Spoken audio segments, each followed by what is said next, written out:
En octobre 2023, en Floride, vers 23 h, Derek Rosa passe un appel terrifiant au 911.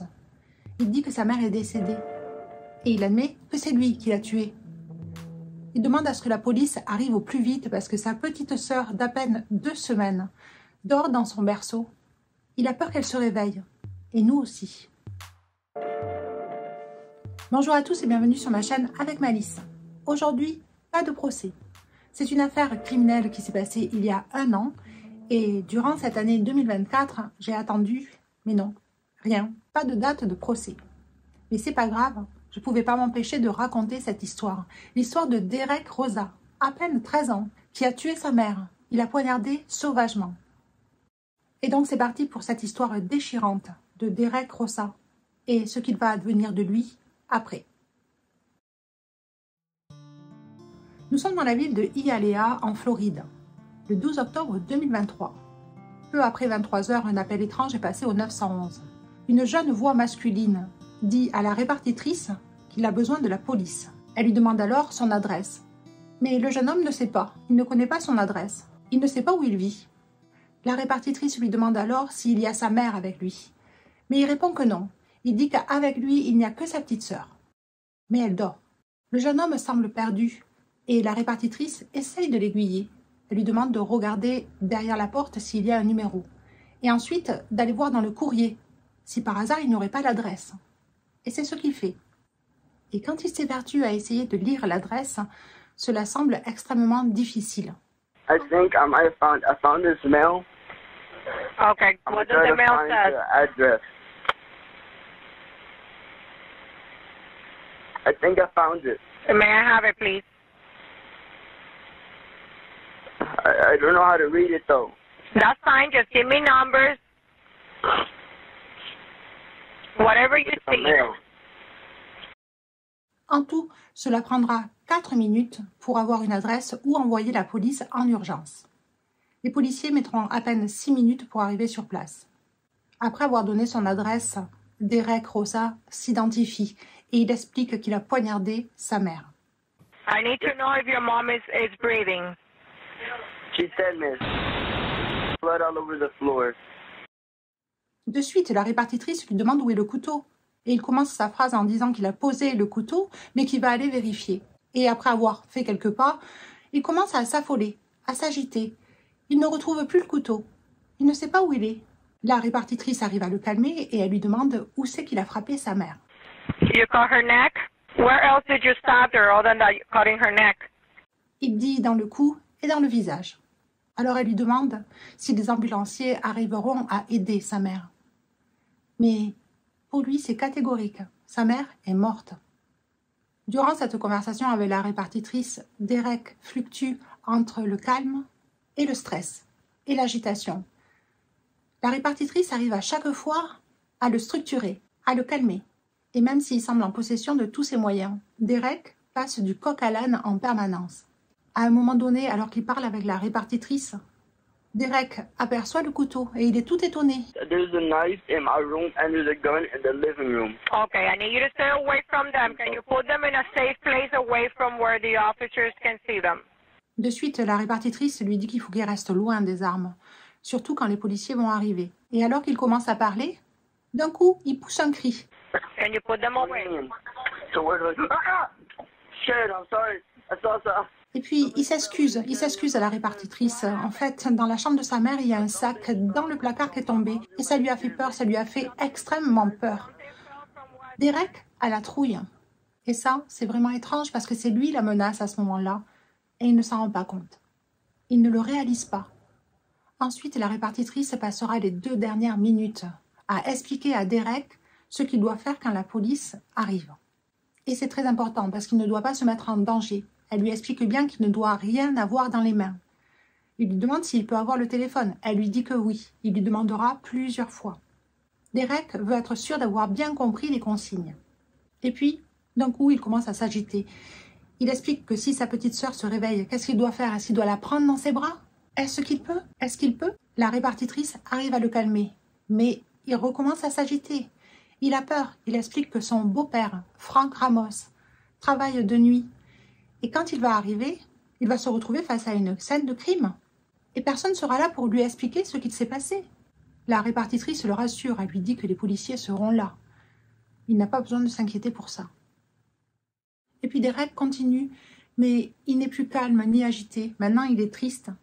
Il avoue à la répartitrice qu'après avoir poignardé sa mère, il a appelé un ami pour lui dire au revoir et qu'il était triste, très triste. Et elle lui demande s'il a envoyé des photos. Il dit que oui. Il lui demande si c'est mal. Elle lui répond qu'il ne s'inquiète pas. Les policiers vont arriver, ils vont s'occuper de sa mère, de sa petite sœur et de lui aussi. Et tout cela le calme. Alors elle en profite pour lui demander pourquoi est-ce qu'il a commis cet acte. Mais là, de suite, il change de sujet. Il ne veut pas en parler et la répartitrice s'en rend compte. Donc elle aussi, elle parle d'autre chose. Elle fait tout pour le garder calme. Et elle lui dit de suite de rester avec elle, de se concentrer sur l'appel, de ne pas raccrocher. Elle lui demande alors s'il a besoin de secours, s'il est blessé. Il lui dit que non, mais il a énormément de sang sur les mains. I see officers. Do I leave? Do I leave my house? Okay. Et d'un coup, il dit « Mais comment faites-vous pour arriver aussi vite ?» Elle lui dit que c'est une urgence. Les policiers viennent d'arriver. Ils franchissent le portail du complexe d'appartements dans lequel vit Derek. Et à partir de là, on sait que la répartitrice commence à stresser. On l'entend au son de sa voix. Elle lui explique bien qu'il ne doit avoir rien dans les mains. Il lui redemande est-ce qu'il peut garder le téléphone. Elle lui dit oui, il ne faut surtout pas quitter cette communication. À ce moment-là, la répartitrice est aussi en communication avec le chef de la police, qui est maintenant derrière la porte. Derek lui demande, on ne sait pas pourquoi, s'il doit fermer à clé la porte d'entrée. Elle lui dit que non, mais il doit laisser la porte fermée. C'est les policiers qui vont rentrer. Mais il s'avérera que les policiers sont incapables d'ouvrir la porte de l'extérieur. Donc ils essayent de tourner la poignée. Ils n'arrivent pas à ouvrir la porte. Derrière la porte, Derek est affolé. Il lui dit à la répartitrice que la poignée bouge, mais qu'il ne rentre pas. À un moment donné, il lui demande si les policiers vont le tuer. Elle lui dit que non, mais qu'il ne faut qu'il ait rien dans les mains. Avec le chef de la police, il est convenu que ce sera lui qui sortira. Put the phone on the floor and go outside with your hands up in the air. Okay, miss. Okay. Il est mis en état d'arrestation et on lui met les menottes. Il est amené ensuite au poste de police. Durant le petit cafouillage devant la porte d'entrée, Derek est resté calme grâce à la répartitrice. Mais surtout, il était extrêmement coopératif. Derek a peur. Et il le dira à la répartitrice plusieurs fois. Quand les policiers font irruption dans l'appartement de Derek et de sa mère, Irina Garcia, ils découvrent exactement ce qu'a décrit Derek. Sa mère est à côté du lit, étendue au sol, par terre. Elle baigne dans une flaque de sang visqueuse et noirâtre. À côté d'elle, il y a le berceau où la petite Jaylin, 2 semaines, dort paisiblement. La première chose qu'ils remarquent, c'est que dans cette chambre, il y a énormément de sang. Sur les murs, sur le lit, partout. Pour eux, de suite, ils savent que ça a été une scène extrêmement brutale, violente. Derek s'est acharné. Irina Garcia sera déclarée morte dans sa chambre. Quand ils partent dans la chambre de Derek, ils découvrent donc le couteau, un grand couteau de 30 cm au sol, ensanglanté. Et le bout de la lame du couteau est cassé. Sur le lit, il y a aussi le Glock 19, qui est chargé. Ce jeune homme, au téléphone, a été identifié comme étant Derek Rosa. Il est au collège, il a 13 ans. C'est un très bon étudiant. Il vit donc à Hialeah, en Floride. C'est une ville de 250 000 habitants, près de Miami, au nord-ouest de Miami. C'est une ville qui est étiquetée comme un lieu de passage, une ville de transition. Les gens qui arrivent là ne restent pas longtemps. Il y a une très grande quantité de réfugiés cubains qui s'installent là dès leur arrivée. Et quelques années après, ils partent ailleurs. Dans cette ville, 95% de la population parle espagnol. Derek aussi a une vie de transition. Ses parents ont divorcé et 1 semaine sur 2, il part vivre chez son père, José Rosa. Et quand il est avec sa mère, il vit dans un complexe d'appartements avec son beau-père, Frank Ramos. Et c'est là qu'il était quand il a appelé le 911. Cela fait 2 ans qu'ils se sont installés avec Frank Ramos. Et donc, Jaylin, c'est sa demi-sœur. Dans ce complexe d'appartements, Irina est très bien vue. Elle est beaucoup aimée. C'est une personne généreuse et gentille, qui aide beaucoup sa communauté. Et ils disent la même chose pour Derek. Et la petite famille, juste avant la naissance de Jaylin, a fait des photos de famille où ils sont habillés de rose. Quand Derek est installé pour son interrogatoire, son comportement est identique à l'appel du 911. Il est calme, posé. Il n'est pas envahi par des émotions intenses. Et il passe aussi par des petites phases d'agitation. En fait, il peut parler de sa mère, de l'acte terrible qu'il a commis, tout en étant calme. Mais quelques secondes après, il se retrouve dans la peau d'un enfant de 13 ans apeuré. Derek alterne entre ces deux émotions. Il collaborera, mais jusqu'à un certain point. On est 4 heures après son arrestation et cet interrogatoire ne durera que 20 minutes. Et dès le début de l'interrogatoire, Derek ne se rappelle pas de son adresse, encore, ni de l'adresse de son père. Il ne connaît pas son numéro de téléphone, ni celui de sa mère, et il met un certain temps avant de se rappeler du nom de son beau-père. Il refuse aussi la présence d'un avocat, ce qui, d'après moi, ne devrait pas être un choix pour un enfant. Il n'a même pas 14 ans. Les policiers lui lisent ses droits et lui font lire à voix haute aussi, pour être sûr qu'il a compris, avant de signer. Il lui explique aussi les mots difficiles, les mots qu'il ne pourrait pas comprendre. Et cette scène est vraiment bizarre parce qu'on se croirait à l'école. On ne peut pas réaliser que 4 heures avant, il y a eu un meurtre de sang-froid. Derek ne sait pas ce que c'est un attorney, c'est-à-dire un avocat, et les policiers vont lui expliquer. Et puis après, tranquillement, il commence à répondre aux questions des policiers. Il explique qu'il est allé se coucher vers 22 heures et le policier lui demande si c'est habituel. Il dit que non. D'habitude, il se couche à 21 heures. Mais ce soir-là, il s'est couché 1 heure plus tard. Ils étaient tous les 3 dans cet appartement. Il y avait sa mère, Jaylin et lui. Il a sa propre chambre et Jaylin, par contre, dort avec ses parents. Il explique qu'il a dormi 1 heure. Et d'un coup, il s'est réveillé. Il était 23 heures. Il s'est dirigé vers la cuisine où il a attrapé le plus long de tous les couteaux, avec un manche mauve. Il est ensuite allé dans la chambre de sa mère. Il s'est approché du lit et s'est penché sur son visage. Explain to me. Well, we'll get into that a little later. What did you do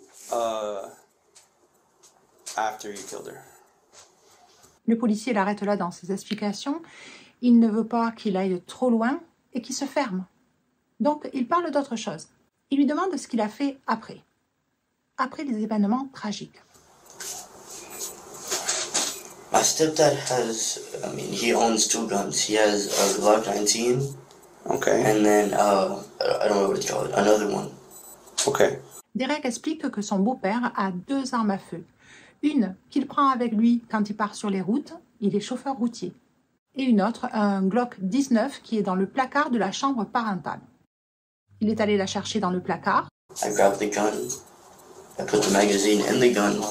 Il l'a chargé avec des munitions. Et ensuite, il est allé dans sa chambre. Là, il a essayé de mettre fin à ses jours. Il a essayé plusieurs fois, mais il ne voulait pas. Okay.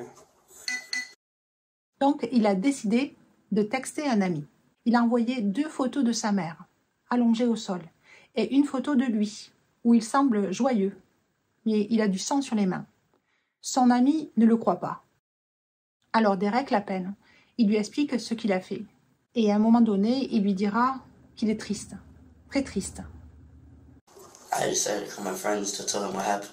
And then I said goodbye to my friends. You called them before you decided to try to shoot yourself or afterwards? After. Okay. How many friends did you call? Only one. What's his name? I don't know his real name. He's an online friend. He's an online friend? Yeah. Quand les policiers lui demandent qui est cet ami, Derek dit que c'est un ami en ligne, qu'il a rencontré il y a 3 ans sur un jeu vidéo. Depuis, il s'appelle 1 fois par semaine. Il ne l'a jamais vu. Enfin, 1 fois, il a vu une photo. Mais en vrai, il ne l'a jamais vu. Il habite loin, très loin, aux États-Unis. Ils jouent ensemble aux jeux vidéo. Il ne connaît pas son nom, il se fait appeler Suède, mais avec 2 E au milieu. Et après avoir raccroché, il est revenu dans sa chambre et il a encore essayé de mettre fin à ses jours. Mais il ne voulait pas. Alors, il a appelé le 911. Le policier lui demande alors s'il a essayé de tuer sa sœur. Mais il dit que non, Il ne voulait pas s'approcher d'elle, il ne voulait pas la réveiller. Et puis durant l'interrogatoire, le policier se rend compte que Derek a du sang sur son sweat. Derek n'est pas horrifié par ça. Et il montre qu'il en a aussi sur les mains.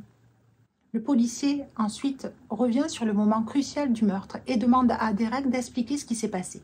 Et sans broncher, il répond au policier.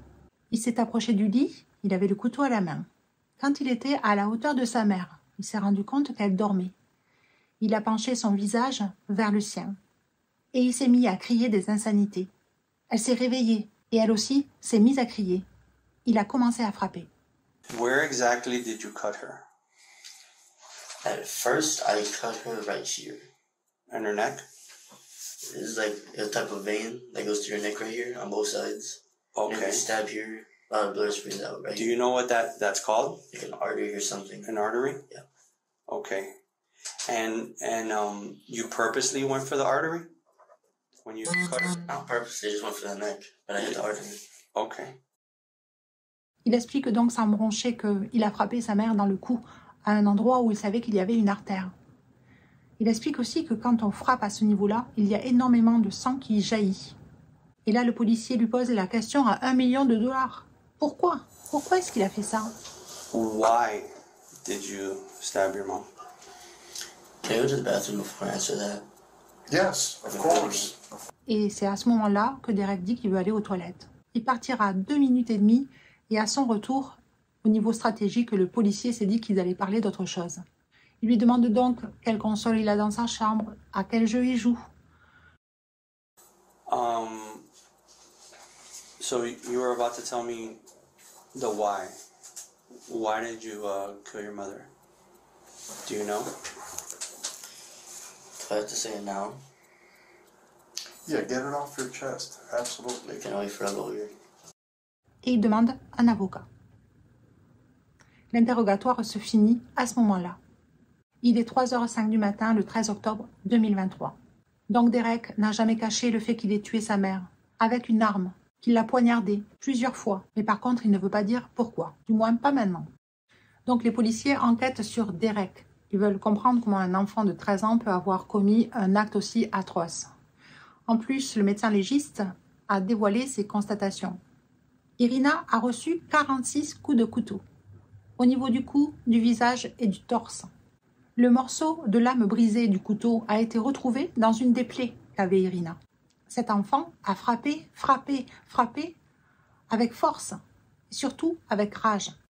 Et plus les détectives enquêtent sur Derek Rossa, plus ils sont confus. Cet enfant est un enfant sage. Il n'a aucun antécédent, que ce soit de violence criminelle, verbale. Non, c'est un enfant exemplaire. Et puis, ses professeurs disent qu'il a de très bonnes notes. Il a eu énormément de récompenses pour ses notes, sa discipline et son comportement. Les voisins aussi disent que Derek était très gentil.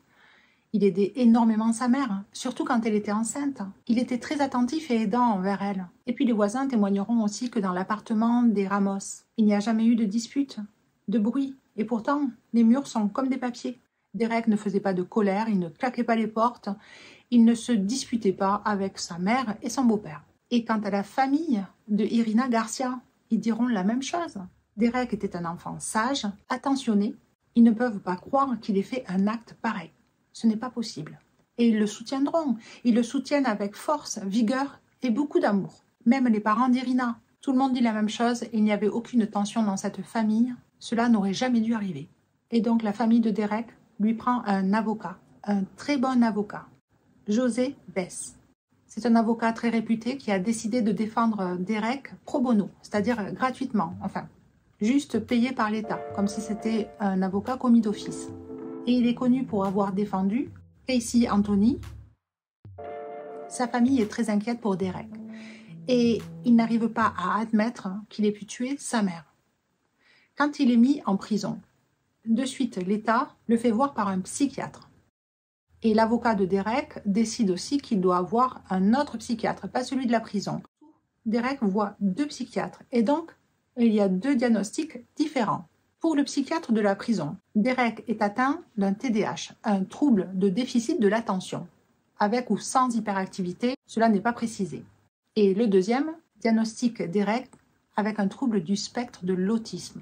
Mais il ne précise pas dans quelle catégorie du spectre de l'autisme apparaît Derek. Il y en a 3 et les 3 sont très différents. Au niveau des statistiques, il n'y a pas de lien direct entre l'autisme ou le TDAH et la criminalité. Ces 2 troubles n'amènent pas à de la violence forcément. Donc on revient au point de départ. Pourquoi Derek a-t-il tué sa mère? On pourrait imaginer qu'il y a une dispute ce soir-là, et donc sous le coup de l'impulsivité, il aurait poignardé sa mère. Mais il n'y a aucune preuve qui va dans ce sens. Les voisins n'ont pas entendu de dispute, Derek n'a pas dit qu'il s'était disputé, et sa mère dormait quand elle a été frappée. Ce serait de l'extrapolation, donc les policiers sont dans le noir. Un mois après son arrestation, Derek fait face à son audience d'arrestation.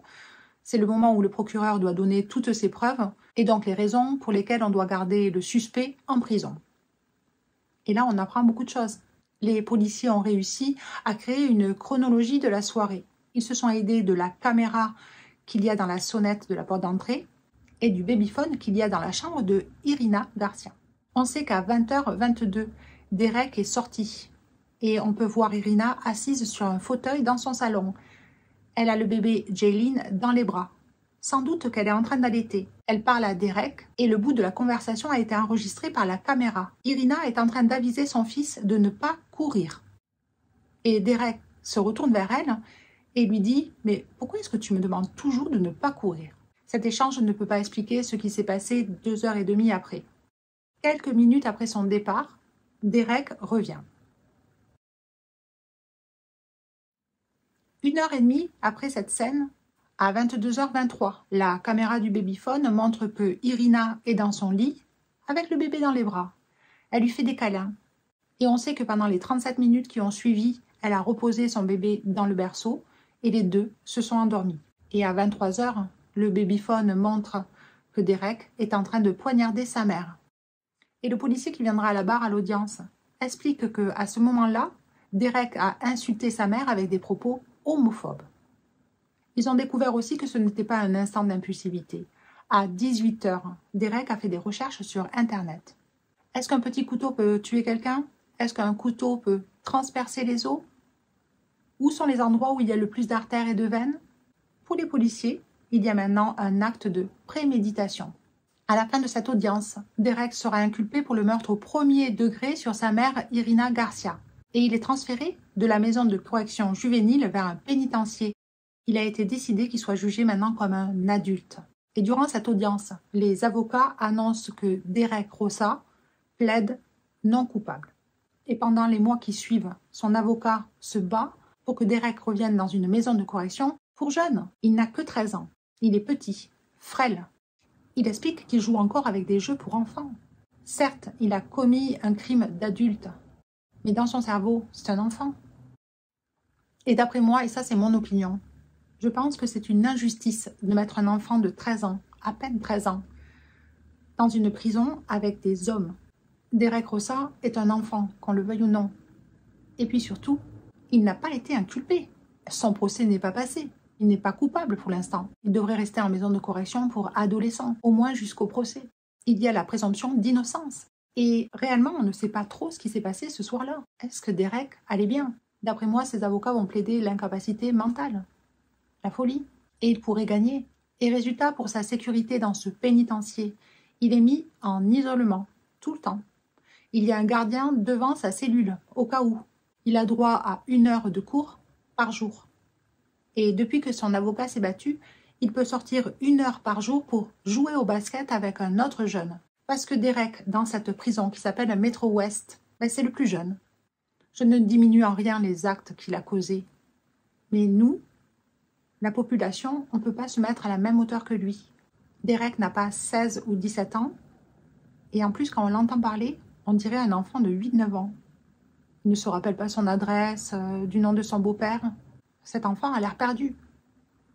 Grâce à son avocat, il a réussi à voir sa famille 1 heure par semaine. Mais après 1 ou 2 mois dans le pénitencier. Parce que sa famille se bat aussi pour le faire sortir. Et même toute la population latine. Et il commence à y avoir des défenseurs pour sa cause. Mais son père, José Rosa, qui prendra la parole lors d'une audience, ne semble pas non plus dans la réalité. Le père demande au juge une deuxième chance. Il voudrait que son fils sorte et il promet, le père, que son fils ne recommencera pas. Cette requête n'a aucune chance de passer. Pourtant, elle est demandée par son père. On dirait que la famille ne se rend pas compte de la gravité de la situation. Même les parents d'Irina. Mais vous savez, cette histoire est terrible. Elle me chamboule le cœur. Je pense à Irina, qui a perdu la vie comme ça, sans doute sans se rendre compte, sans comprendre ce qui lui est arrivé. Jaylin aussi, qui a perdu sa mère et qui est sans doute passée pas loin de perdre la vie. Mais pour l'instant, j'irai pas vers 30 ans de prison pour Derek Rosa. Il y a beaucoup de choses qui ne sont pas claires. Son cerveau n'a pas fini d'être formé. On ne sait pas ce qui lui a pris ce soir-là. Certes, 5 heures avant, il a commencé à penser à poignarder sa mère. Mais qu'en est-il des jours avant? Et puis, ce qui est bizarre, c'est qu'il avait ce pistolet. Il a préféré utiliser un couteau. Il a voulu mettre fin à ses jours, mais en fait, il ne voulait pas. Et ça, c'est bizarre. Il essaye de mettre fin à ses jours, mais il ne veut pas. Comme si quelqu'un lui parlait. Derek est trop jeune pour faire un diagnostic de schizophrénie, mais je pense quand même qu'il y a un problème de troubles mentaux important, qui n'est pas de l'autisme ou d'un TDAH. Et je pense que ses avocats vont fouiller dans ce sens. Cet enfant n'a donné aucun signe de ce qu'il allait faire. Est-ce que lui en a eu? Et puis ce soir-là, Derek a une labilité d'humeur. Il a une instabilité. À un moment donné, il envoie une photo à son ami où il est tout souriant, en train de faire un geste. Et quelques minutes après, il lui dit qu'il est triste, très triste, qu'il est désolé. Et il essaye de mettre fin à sa vie. On ne sait pas ce qu'est le déclencheur. Mais si Jaylin s'était réveillée, quelles auraient été les actions de Derek envers sa demi-sœur? Personne ne le sait. Et je vous avoue, je préfère pas savoir. C'était l'histoire triste d'Irina Garcia et de son fils, Derek. Voilà, je ne sais pas ce que vous pensez de cette histoire, mais surtout, dites-moi-le dans vos commentaires. En attendant, n'oubliez pas de liker, de vous abonner et de partager beaucoup d'amour dans la journée. À plus tard!